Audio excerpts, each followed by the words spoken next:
Hello friends, this is my fifth lecture of this monsoon activities, and activities we will study how the monsoon break and how the monsoon active.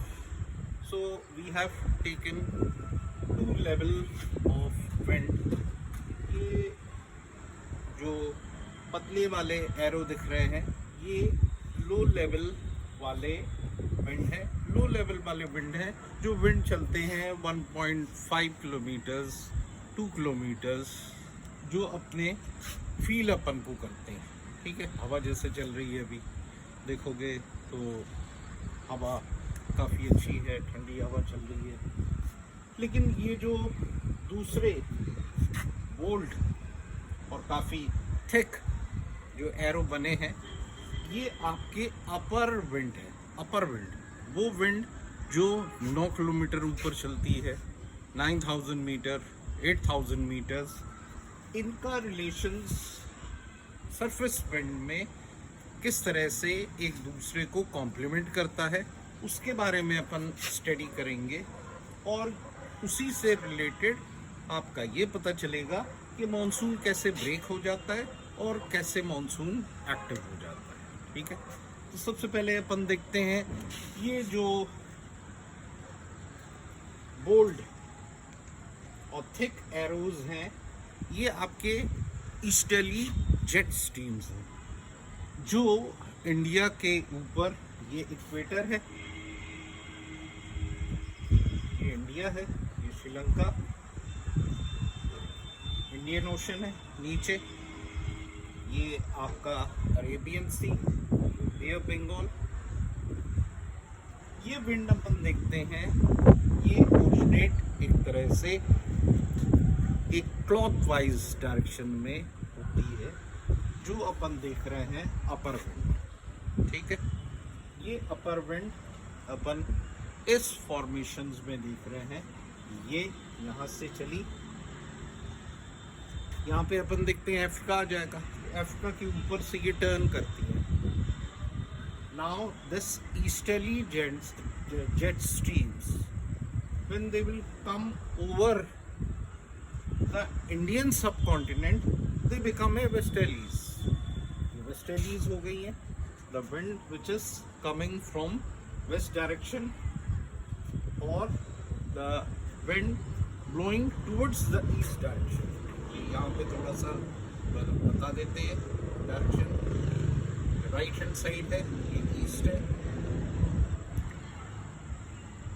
ये left hand side west है, ये north है, ये south.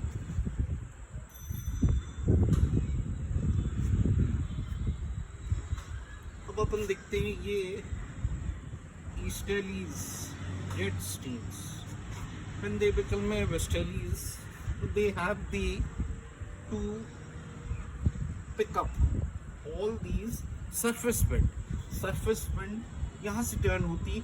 Equator से अपन देखते हैं यदि direction इनका देखा जाए तो इनका डायरेक्शन आपका साउथ ईस्ट से नॉर्थ वेस्ट जा रही है, मतलब इस तरफ से।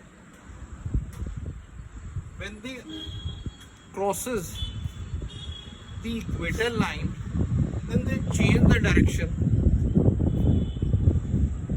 We have just like this, south west to north east. लेकिन इक्वेटर के साउथ में अपन देखते हैं तो ये साउथ ईस्टर्ली नॉर्थ वेस्ट चलती है। ठीक है, समझ में आया? ये सरफेस विंड आपके मॉनसून को किस तरह से एक्टिव करती है ये अपन यहाँ पे देख लेते हैं।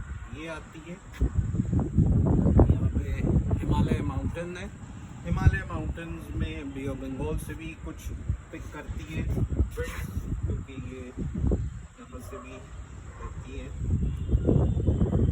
ये भी रहती है, ये टर्न हो जाती है क्योंकि यहाँ पे पूर्वांचल हिमालय का पार्ट है जो एक तरह से ब्लॉक करता है, ये टर्न हो जाती है। Towards north west. अभी दिल्ली के ऊपर अपन देखते हैं, दिल्ली के ऊपर भी एक साइक्लोनिक सर्कुलेशन बना हुआ है। वो हो भी सकता है दिल्ली के सराउंडिंग एरिया में बारिश 29 है, 30 तक, कल तक आप देखेंगे काफ़ी हैवी रेनफॉल मिल रहा है। अब monsoon break and monsoon active दोनों का रिलेशन अपन देखते हैं। जब ईस्टर्ली जेट स्ट्रीम्स अफ्रीका से होते हुए आती है काफ़ी दूर से, ये वाला,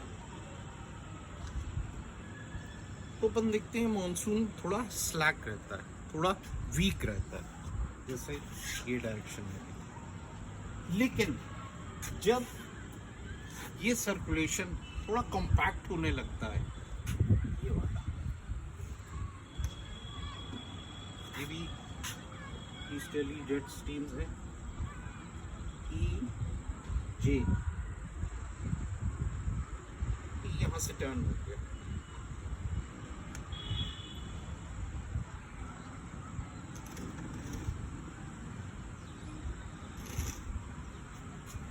यहाँ से टर्न हो गया। तो ये सर्कुलेशंस ईस्टर्ली जेट स्ट्रीम का काफ़ी एक तरह से मॉनसून को बूस्टअप करता है और मॉनसून बहुत अच्छी तरह से होता है। ये सर्कुलेशन भी बनता है। कभी कभी ये सर्कुलेशन ईस्टर्ली जेट स्ट्रीम्स का इलिप्टिकल रहता है, अफ्रीका वगैरह से होते हुए आता है और यहाँ तक चाइना के उधर से टर्न होके फिर when it's become easterly jet stream, when they go up north of India around the Karakoram ranges and Hindu Kush mountain, Himalaya, ये वेस्टर्ली फॉर्मेशंस में बन जाता है। इसके साथ अपन देखते हैं जिस फॉर्मेशंस में ये कॉम्पैक्ट सर्कुलेशंस इंडिया के ऊपर सर्कुलेट करने लगता है, मॉनसून पॉजिटिव रहता है, बहुत एक्टिव रहता है। ये विंड सरफेस विंड, ये पतली वाली जो एरो दिख रहे हैं, ये सरफेस विंड है। ये सरफेस विंड भी साइक्लोनिक सर्कुलेशन में एक्टिव होती हैं और इसके कारण अपन देखते हैं ये मॉनसून आपका काफ़ी एक्टिव होता है। दूसरी तरफ ये इलिप्टिकल फॉर्मेशंस में आपका ईस्टर्ली जेट स्ट्रीम्स यदि फॉर्मेशन करती रहती हैं तो अपन देखते हैं मॉनसून आता है, बारिश होती है, कभी बंद हो जाती है, कभी धूप निकल आती है, विंडी रहती है, विंड चलती रहती हैं, इतनी ज़्यादा मॉनसून को एक्टिव नहीं करती।